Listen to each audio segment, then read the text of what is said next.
د هرات ولایت انجیل ولسوالۍ وروستي خونړي برید کې ګڼو بېګناه کسانو ته مرګ ژوبله اوښتې. غلام فاروق چې په دې پیښه کې د خپلې کورنۍ 4 غړي له لاسه ورکړي او یو شمېر نور یې ټپیان شوي وایي دا پیښه د ده لپاره یو نه جبرانېدونکی درد دی. نوموړی له اوښکو په ډکو سترګو د پیښې شیبې داسې بیانوي. هر چی که به کیسه از اینا بوده به جیبا از اینا بوده همه هسته. فقط آمدم اول میگم ارباب صاحب خواستم بدون سوال بدون جواب بدون تایقات ارباب صاحب به شهادت رسوندم و فرزند عزیز اینا به شهادت رسوندم. بعدا مردار جدا کردم زنار جدا کردم بالا زن و مرد رگبار کردم. هر کس که اولیه بوده که متاسفانه خانواده ما بوده به اصطلاح بیشتر حادثه دیدم و به شهادت رسیدم.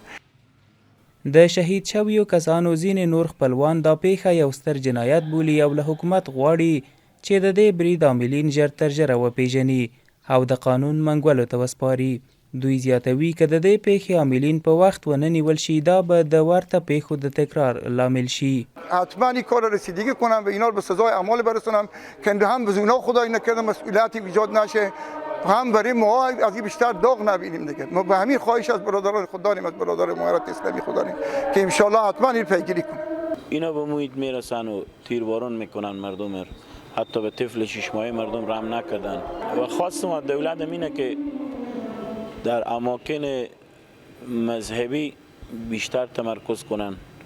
له بلې خوا د هرات سیمه ییز مسؤلین ډاډ ورکوي چې د پیښې عاملین به ژر تر ژر پیدا او د قانون منګولو ته وسپاري. آنچه که در وسط یک اداره محلی باشه به سر این موضوع مصرف خواهد کرد.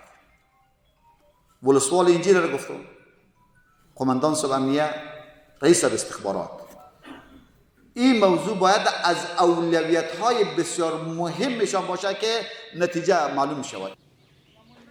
د یادولو وړ ده چې د تېرې جمعې په ورځ د هرات ولایت انجیل ولسوالۍ کې تفریح ته په تللو کسانو د ناپېژانده وسلوالو له لوري برید وشو چې د مسؤلینو د معلوماتو له مخې پیښه کې شاوخوا 14 کسان شهیدان شوي او 15 نور ټپیان دي چې د ځینو ټپیانو روغتیایي وضعیت د اندېښنې وړ ښودل شوی دی.